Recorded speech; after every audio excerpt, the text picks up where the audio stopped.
Let me show you a little bit about some of the number formatting options in Stella Architect version 4.2. Here in this table, we've got two variables, one that's dollars and one that's percents. Let me show you how we can format those numbers to appear as dollars or percents. Number formatting in Stella can be applied either directly at the object level, meaning at the level of the table, so we could format dollars or percents here in just this table, or it can be done at the level of the variable, which means anytime that we use the variable dollars or percents, it will update in all objects in which dollars and percents are used in.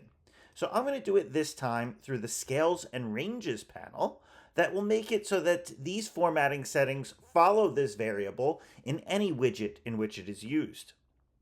To format this item as dollars, we will enter a prefix, which is the dollar sign. And now we can see that the output lists that dollar sign. But what if we want to control the precision and the formatting that we see here in this table? Well, I could say, I don't care very much about $83,300. So we could say, okay, well, the precision I want is 1. By making the precision 1 and applying precision after the auto scaling, you'll see that there are now no longer any decimals in this column.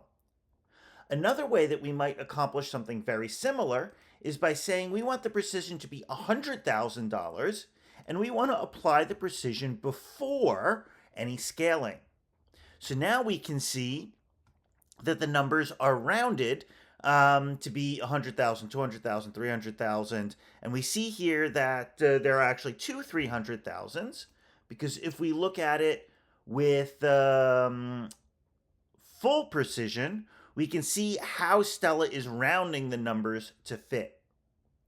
So that is scale by and precision when it relates to dollars.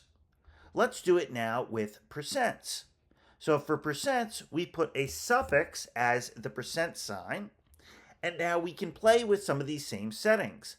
We can say scale by none and set the precision to be 1. This will round all of the percents to be nice whole numbers. And this is how you can go ahead and apply number formats to objects in Stella.